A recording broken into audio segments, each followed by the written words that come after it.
Bulan November masih ada lelang. Bulan November itu masih ada lelang. Nah, kebanyakan peraturan kita pusing sendiri. Negara ini sudah kebanyakan peraturan. Dan negara kita ini bukan negara peraturan. Semua diatur, malah kita kejerat sendiri.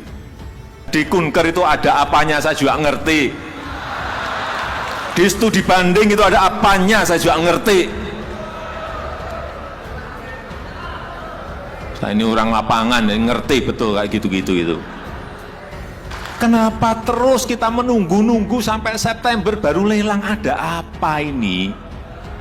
Kalau ada jembatan ambruk, ada SD ambruk, ada gedung SMP ambruk, ya nggak kaget saya. Inilah yang kita harapkan, mindset kita, pola pikir kita rubah semuanya dalam bentuk pelayanan kepada masyarakat. Jadi lelang, yang namanya lelang, pengadaan barang dan jasa, ini yang bertahun-tahun sejak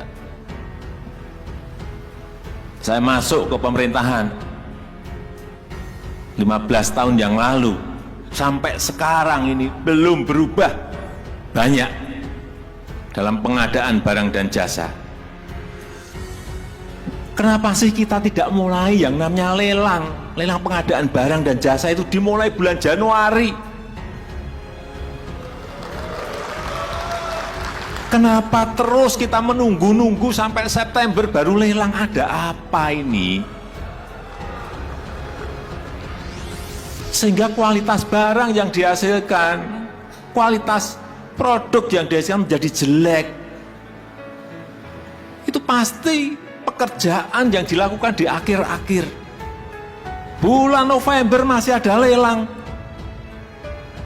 Bulan November itu masih ada lelang. Coba cek di LKPP. Yang namanya e-procurement.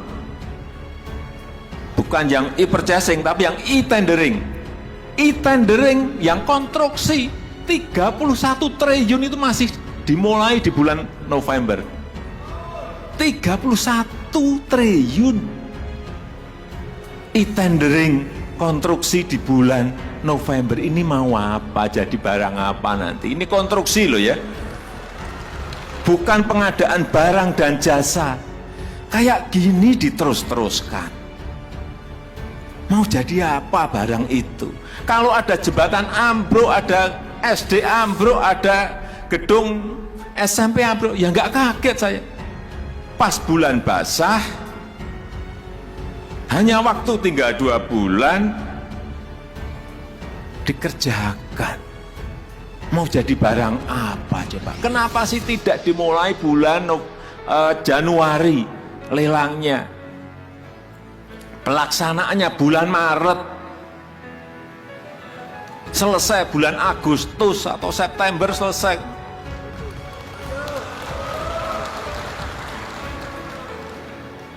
Di pemerintah pusat kita besok DIPA kita serahkan, dan hari itu juga pasti saya perintah terutama yang pekerjaannya gede-gede, Kementerian PU pasti langsung lelang paginya, Kementerian Perhubungan pasti langsung lelang karena pekerjaannya besar sekali.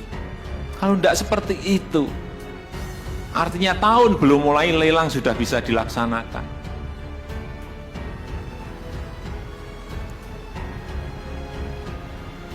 Kultur seperti ini harus kita mulai. Meskipun sudah berapa kali juga saya ingatkan, kultur seperti ini harus dimulai. Bekerja dimulai Januari itu penting sekali. Sehingga kita mempunyai rentang waktu yang panjang dalam mengerjakan setiap program. Karena itu juga berpengaruh pada pertumbuhan ekonomi. Kalau Januari dimulai, pertumbuhan ekonomi itu juga akan terpengaruh karena peredaran uang akan semakin banyak yang ada di daerah, yang ada di masyarakat.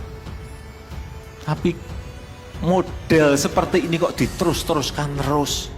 Saya cek LKPP yang e-tendering 31 triliun tender konstruksi masih berjalan. Nah, tolong ini dicatat.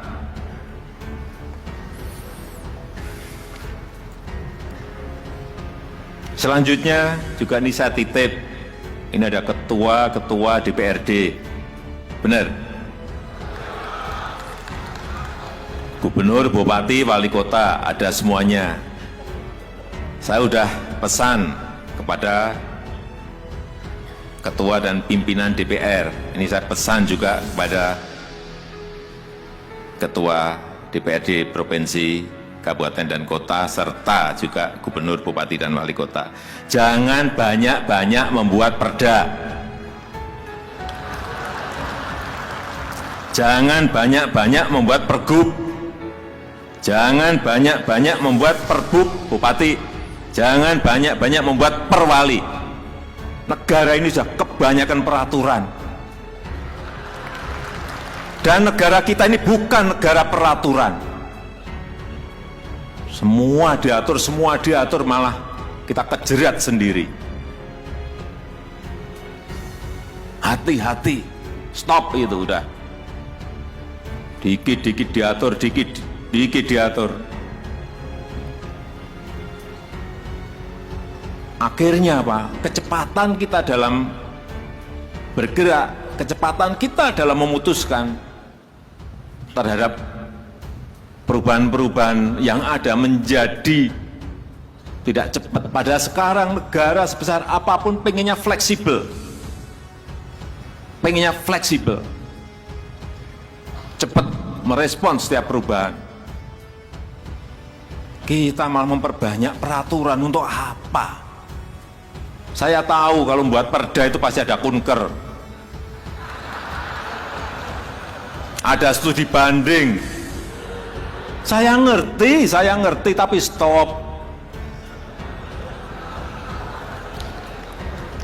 Dan di kunker itu ada apanya saya juga ngerti. Di studi banding itu ada apanya saya juga ngerti. Saya ini orang lapangan, ngerti betul kayak gitu-gitu itu. Udahlah, stop. Apalagi perda-perda yang justru meruwetkan dan membebani masyarakat, stop, udah stop. Nah, sekarang menteri mau membuat peraturan menteri permen, boleh 1 tapi hilang 10. Bukan 2, tapi baru saya hitung-hitung hilang berapa ini, biar permen-permen itu hilang semuanya juga. Nah, kebanyakan peraturan kita pusing sendiri. Inilah model ke depan, hampir semua negara akan menuju ke situ. Fleksibilitas itu yang paling penting. Kecepatan itu yang paling penting. Semua negara akan menuju ke situ. Siapa yang lebih cepat mendahului, dia yang akan menang. Udah. Kita kan juga ngintip mereka buat apa, kita harus mendahului mereka. Kalau kita masih gini-gini terus, kapan kita akan benar? Artinya, sekali lagi, semua harus mendengar ini, semua harus mengerti mengenai ini, problem-problem yang kita hadapi, dan semua harus bersinergi bersama-sama. Tidak ada lagi yang namanya saling menyalahkan, nggak ada. Tidak ada lagi yang namanya rasan-rasanan bisik-bisik, nggak ada. Udah, kita sekarang belak-belakan semuanya. Tidak ada lagi yang namanya saling menjaga, nggak ada, udah stop. Semuanya harus bekerja bersama-sama.